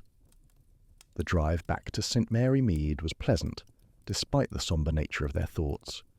As familiar countryside rolled past the windows, Miss Marple reflected on how cases like this one never really ended in the satisfying way that detective stories suggested. There was no moment of triumphant revelation where all questions were answered and all moral uncertainties resolved. Instead, there was only the messy reality of imperfect justice, complicated motivations, and the recognition that most people existed in moral grey areas rather than the clear categories of absolute good and evil. Still, she thought, justice had been served in its imperfect human way. Claire would face consequences for her crime. Ashford's victims would have opportunity for financial recovery and professional vindication. The perfume industry would hopefully learn from the tragedy and create better systems of protection and accountability. It was, Miss Marple supposed, the best outcome that could be hoped for given the circumstances. Sometimes that had to be enough. Chapter 10. Spring returns to the Atelier garden. 3. Months after Claire Sutton's sentencing, Miss Marple received an unexpected invitation to visit the Ashford Atelier, now under new management. The building had been purchased by a consortium of small perfume houses, led by Marguerite Laurent, who had transformed it into a collaborative workspace and training centre for independent perfumers. The spring morning when Miss Marple and Mrs. Bantry made the journey to Stillworth was glorious, with apple blossoms floating on a gentle breeze and the countryside alive with renewal after winter's dormancy. As they approached the familiar building, Miss Marple noticed immediately that the atmosphere had changed dramatically from the cold elegance that had characterized Antoine Ashford's tenure. The formal geometric gardens had been replaced with a more organic arrangement of aromatic plants, herbs and flowers, chosen for their perfume properties growing in companionable profusion. The harsh glass and chrome exterior modifications had been softened, with climbing roses and jasmine, creating an impression of natural beauty rather than intimidating modernity. Marguerite herself greeted them at the entrance, her face showing a peace and confidence that had been entirely absent during the investigation. "Welcome to the new atelier," she said warmly. "We've renamed it simply the Perfumers Collaborative. No single name dominates anymore. This is a space for artisans to work together, share knowledge, and support each other's success, rather than competing destructively." The interior had been similarly transformed. Where Ashford had emphasized mirrors and dramatic lighting designed to showcase his own importance, the new arrangement focused on functionality and comfort. The laboratory had been divided into several smaller workstations, each equipped with professional equipment, but arranged to encourage interaction and collaboration rather than isolated competition. Miss Marple toured the facility with interest, noting the numerous improvements that reflected a fundamentally different philosophy. A library had been established containing historical text on perfumery, along with modern chemical references. A teaching area provided space for workshops and apprentice training. Most significantly, a legal resource centre offered assistance to perfumers seeking to protect their intellectual property and defend against theft. Vincent Duval was present as well, having joined the collaborative as both a working perfumer and an administrator. He showed Miss Marple the memorial garden they had created in Henri's memory, a quiet space planted with the flowers that had been Henri's particular favourites. "We're trying to honour Henri's commitment to justice without repeating his obsessive focus on revenge," Vincent explained. "This collaborative exists partly because of what happened here, the theft and fraud that Antoine practiced, and Claire's terrible response. We're determined to create systems that make such tragedies less likely in the future."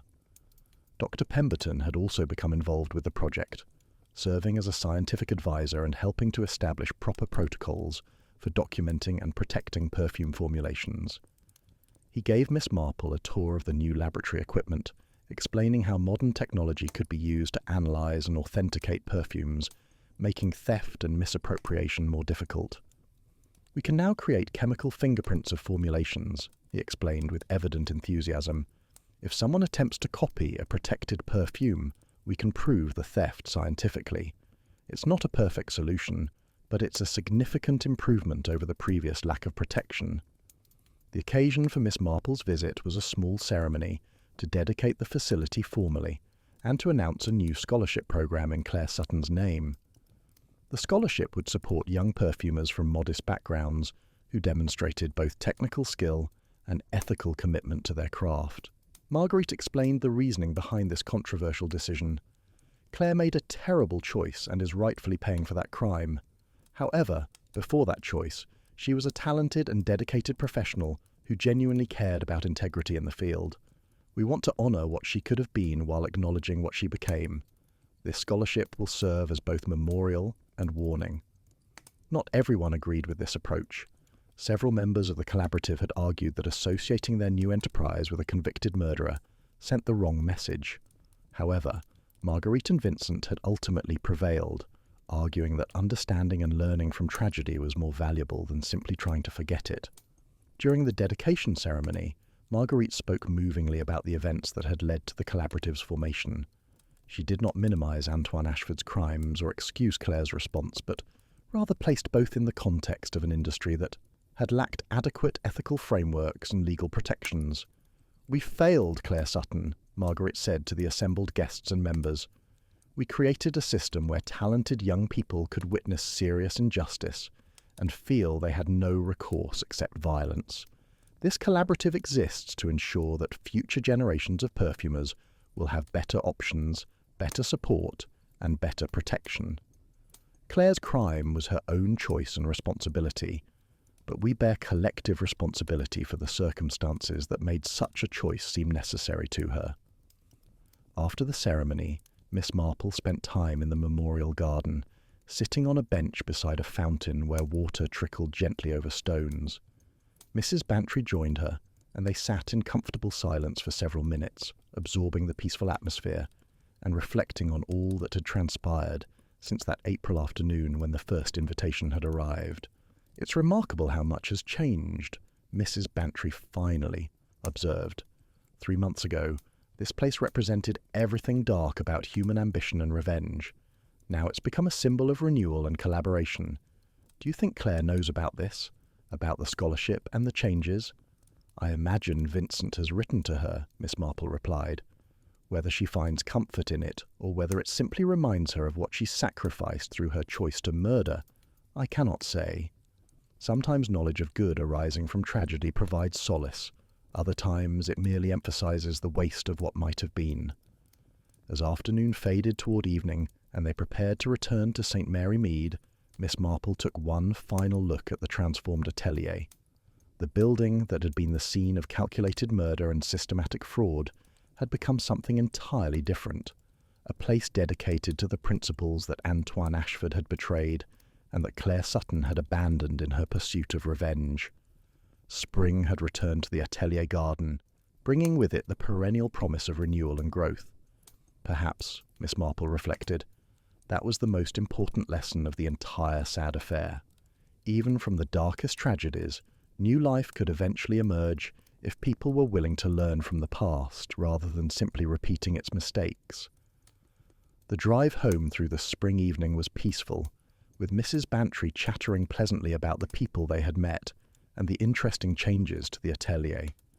Miss Marple listened with half her attention while the other half turned over the case one final time, examining it from various angles as she habitually did with completed investigations. The perfumer's fatal essence had taken its victim and exacted its price from its creator. But the essence itself, the knowledge of how to create beauty and evoke emotion through scent, would continue through the work of new generations of perfumers who might, if they were fortunate and wise, avoid the moral pitfalls that had destroyed both Antoine Ashford and Claire Sutton. As St. Mary Mead came into view, its familiar rooftops golden in the last light of day, Miss Marple felt the usual mixture of satisfaction and melancholy that accompanied the conclusion of a case. Justice had been imperfectly achieved, lives had been permanently altered, but perhaps some small good had emerged from the tragedy. In an imperfect world, that was sometimes the best one could hope for. The case was closed, but its lessons would remain, reminders of human weakness and human strength, of the terrible consequences of choosing revenge over justice, and of the possibility, however fragile, of renewal and redemption even after the darkest of crimes. And so, dear listeners, we come to the end of our tale. The perfumer's fatal essence claimed its victims, but from that tragedy arose something unexpected, a community dedicated to preventing future injustice through cooperation rather than competition, through protection rather than predation. Miss Marple returned to her quiet life in St. Mary Mead, her garden and her knitting, but she never forgot the lessons of the Ashford case. Sometimes the most dangerous poisons are not those that kill the body, but those that corrupt the soul, ambition without ethics, desperation without hope, and the belief that one's own judgment of right and wrong supersedes the collective wisdom of law and society. Thank you for joining me, Connor, for another evening with Miss Marple. I hope this story has given you something to ponder as you go about your own life. Remember, as Miss Marple often observed, human nature in a village is much the same as human nature anywhere else, and the seeds of both good and evil exist in every human heart. The question is always which seeds we choose to nurture. Until next time, this is Connor from Velvet Clues, wishing you pleasant dreams and the wisdom to distinguish between justice and revenge in your own life. Good night. Good